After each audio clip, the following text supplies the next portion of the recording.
My adventure begins in the city of Kathmandu. The city stands at an elevation of 1,400 meters and is home to 2 million people. It's a very busy city, with cars, motorbikes and rickshaws all sharing the cramped streets.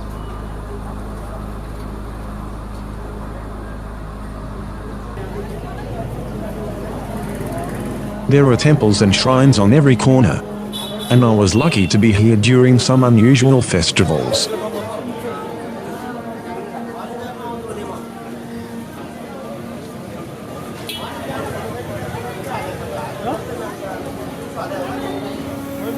Eventually I found the serenity of the hidden gardens.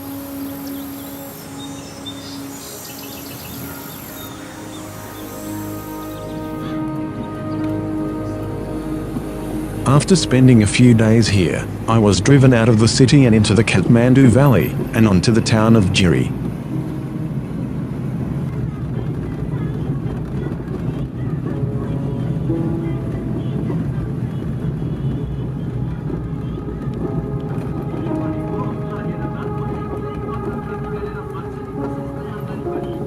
The road to Jiri goes through many small towns, but also climbs to an elevation of nearly 3,000 meters.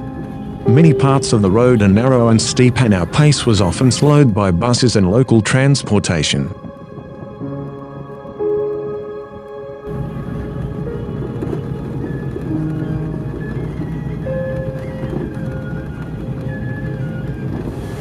Many towns were badly damaged during the devastating earthquake, but Jiri was close to the epicenter, and as such suffered severe damage.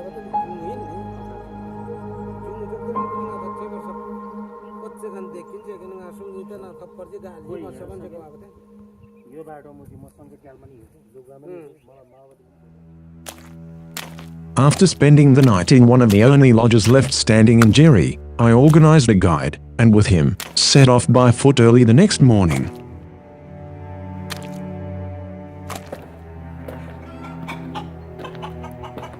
There was some light rain falling, but not enough to dampen my enthusiasm for finally starting my journey to Lukla. The views on this first day were amazing. We saw waterfalls and rivers, green pastures, suspension bridges, and local communities.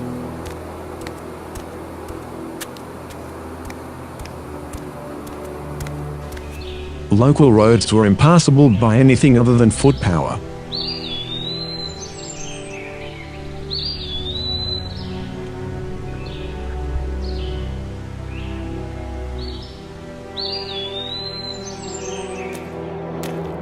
We slowly trudged our way up to a ridgeline, and the town of Durali at an elevation of 2,700 meters. This was the end of our first day of walking. Our lodge for the night was only just standing, but it was watertight and warm.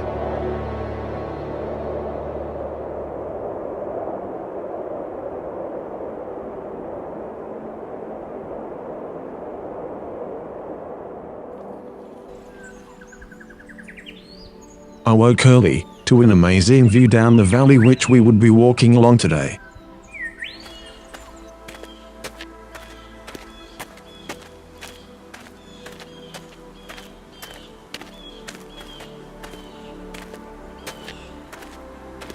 As we are walking across the mountains, the constant climb and fall of the trails were hard work.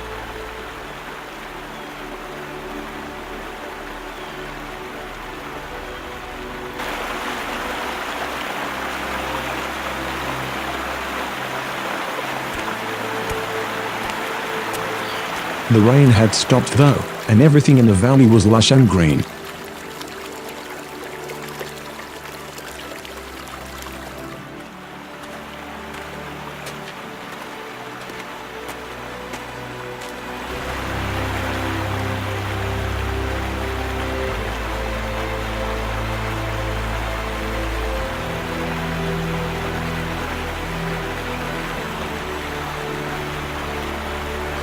We stopped for lunch in Kinja, another of the badly damaged towns, before climbing slowly, all afternoon to our destination of Siti, perched on the side of the mountain.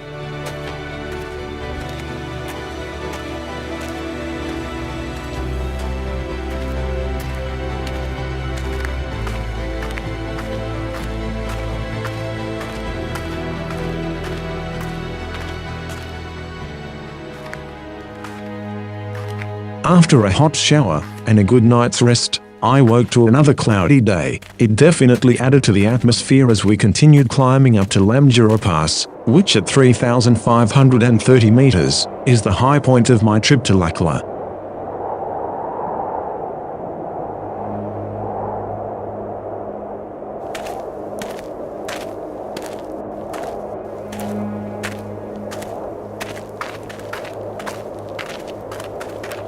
There were more people on the trail today, and more locals to cook us a good hot dal bhat lunch.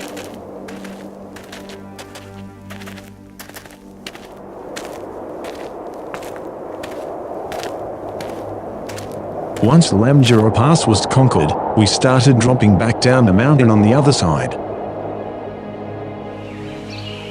We passed through some beautiful woodlands as we descended, and saw some amazing feats of strength by the locals.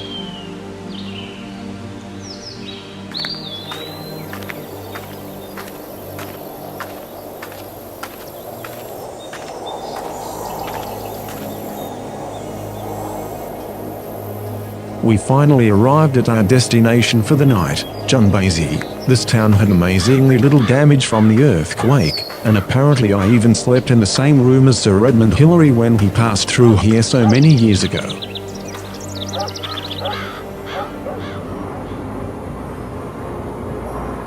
Before leaving the town of Janbuz, I saw my first snowy peaks. I also saw overhead the morning flights from Kathmandu to Lukla.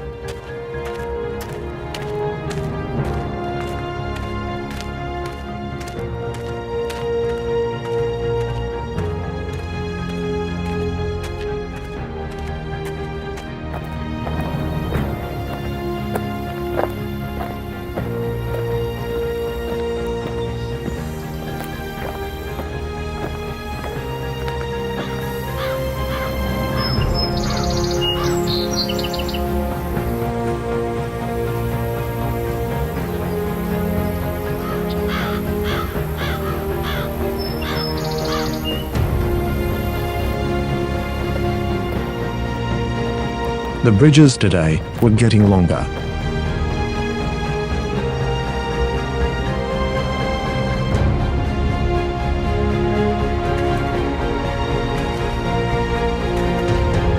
We spent plenty of time walking in the clouds today, but it all added to the atmosphere.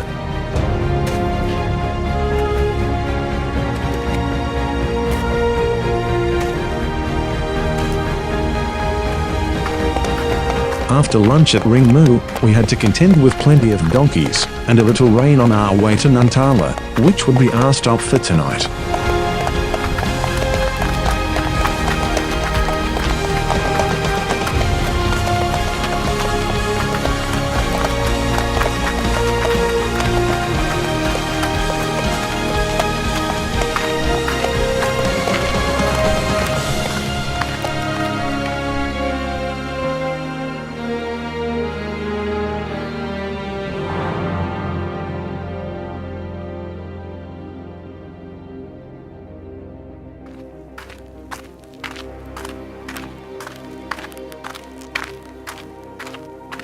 We waited until the rain stopped before leaving Nantala, which gave us some amazing views as we headed into the valley below.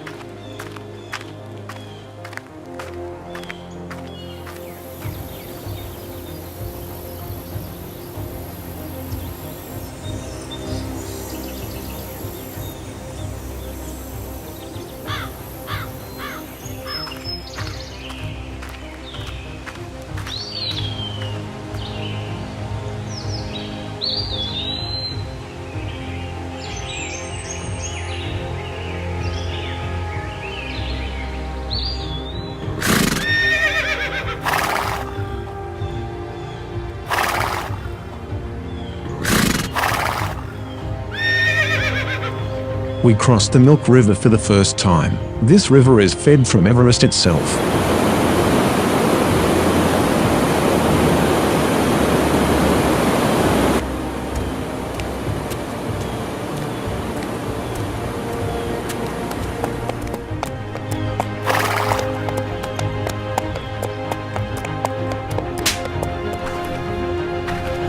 We passed many friends today, and through some amazing villages. Finally arriving early in the day, at Carriechola, which was one of the most beautiful villages on the whole trip.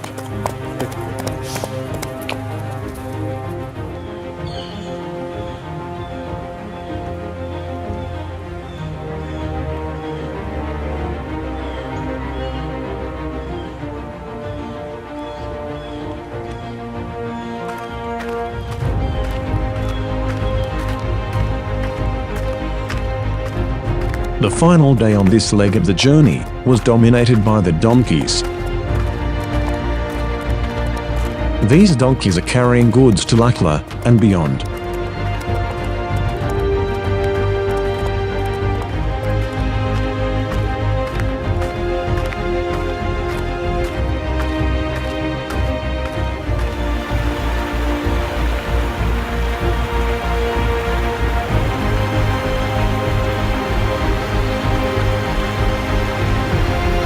The final climb to Lukla was one of the hardest so far. The track was slippery and very steep. Eventually arriving in Lukla, and I finally got to put my feet up for a day before the next leg begins.